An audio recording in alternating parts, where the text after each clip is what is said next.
Greetings, my sports to the bone people. Welcome back to the channel. Thank you all for tuning in. Hope everybody is doing okay. Hope you are enjoying this beautiful day. It's Friday. Yes, man. Time to jump straight into the weekend. I tell my viewers and subscribers, giving God thanks for life, you know. It's another beautiful day. All right, so in this one, I want to talk a little bit about a statement that was released last night by CWI. They announced that they have decided to suspend Alzarri Joseph for 2 games, you know, and he also issued a public apology for what happened in the 3rd ODI game against England a couple days ago. So we're going to talk about it. Give a listening ear until the end and let me know what you all think in the comment section. Also, if you have not yet subscribed, please consider subscribing to the channel. If you appreciate the content, we're not asking for donation over here. The only thing I'm asking you all for is to subscribe to the channel. All right. Before I go into this piece here on the CWI website, I just want to say that I am happy that this situation, you know, they addressed it quickly, and, you know, he knows what he will have to do, and, you know, he can get over it quickly. I have always said that when it comes on to our players, you understand, we are not here to crucify anyone, or we're not here to put down anyone. But when there's a situation that needs to be dealt with, it has to be dealt with, and we can move on. You understand? We are not here to put down anybody or say, you know, we're fighting them out. But if there is something that is out of order, it should be addressed, will be addressed. Hopefully we can take care of it and we move on. You understand? He has already taken the first step, which is to apologize to his teammates, make a public apology to the fans. You understand? So the next step is just to make sure that, you know, the culture, we don't want the culture to get damaged, you know. So the next step is just to make sure that going forward, he's able to hold that passion in. We have always known that he's a passionate player. And I see a lot of people talking and saying that, you know, he's passionate, he's a pace bowler. All the great pace bowlers have done that. If you can show me where you see people walking off the field and nobody not saying anything, then, you know, I would accept it. But as I said, I'm not going to go back over all of that. I am all for making mistakes, learning from it, and moving past it. You understand? So we're not going to spend the entire time, you know, going back over it. Just as though I addressed it and said that it was wrong, he issued his public apology. So it is only right for me to come on here, share that he has issued that, and let you hear exactly what he had to say. All right, so let me go through this release from CWI. So taking it from the CWI website, gonna be reading it here, so just bear with me.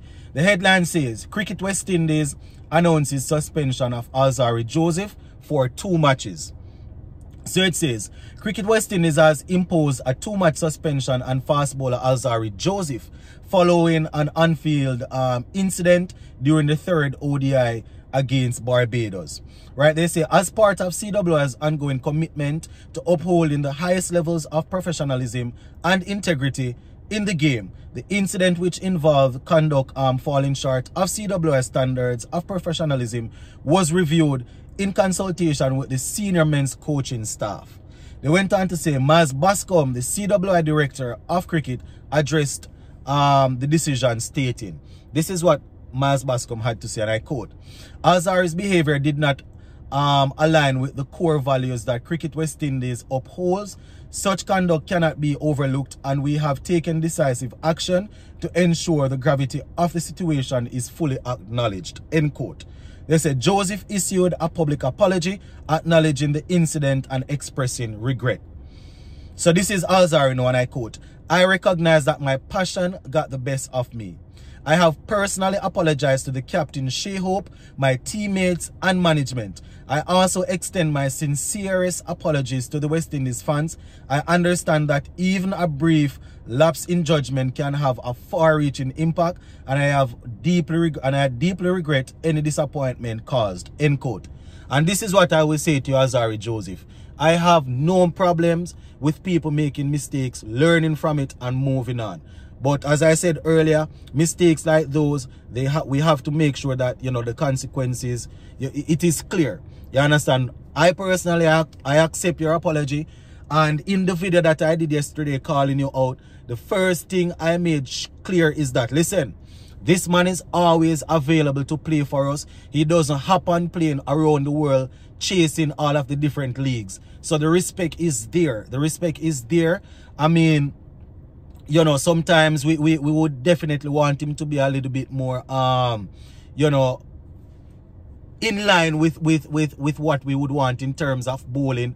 You understand? But that has nothing to do with it. The man is always committed. He's working on his game. Obviously, he, along with any other player we have, we want him to improve. So we don't have any problem with him in terms of always being there for us. He's always there. But when there is a situation that needs to be called out, it has to be called out.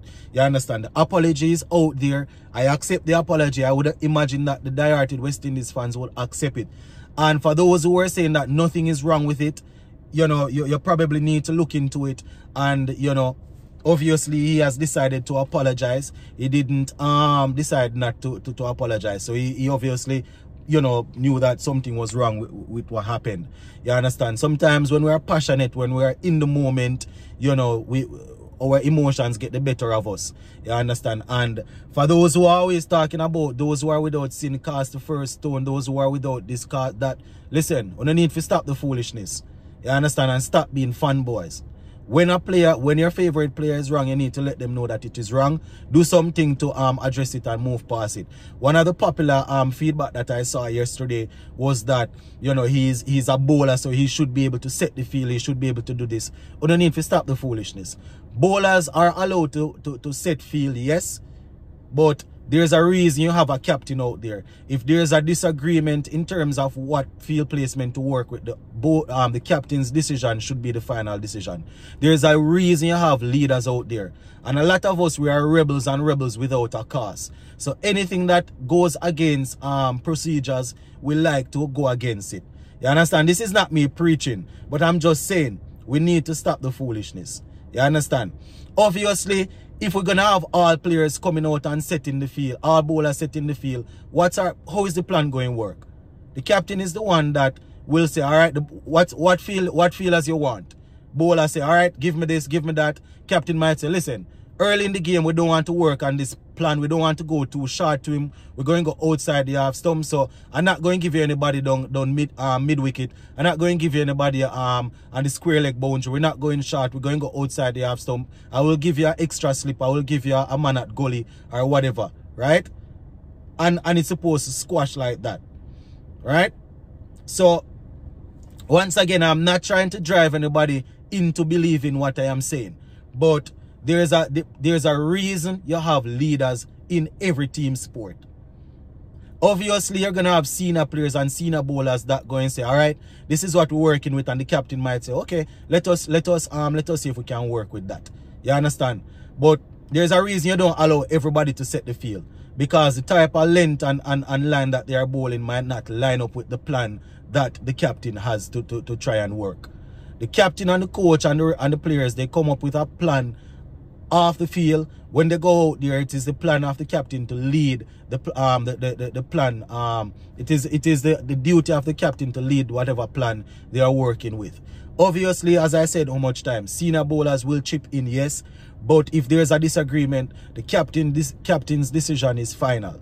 And as I said, we like to be rebels, and anything that goes against proceedings or protocol, we like to rebel against it. But we must not be rebels without a cause. You know, must stop be fanboys. And this will make me very unpopular as usual, you know. When this sort of situation comes up or something that like this, and I address it, you know, I get a sort of message on Instagram. How are you saying this? Why are you saying that? This man is diehard. This man is dedicated. You don't need to stop the foolishness and stop being fanboys, right? If a player is wrong, he's wrong. And as I said, I don't want to draw it out. I am happy he came out, did the apology. I have no problem with CWI imposing the 2-match suspension. Can you imagine this being something where going forward, when bowlers don't get what they want, they just walk off? Man, don't stop the foolishness. You hear me? I tell you, I don't want to even go any further, because I don't want to take away from the apology that Alzarri did. So we're going to leave it right there. So big up on yourself.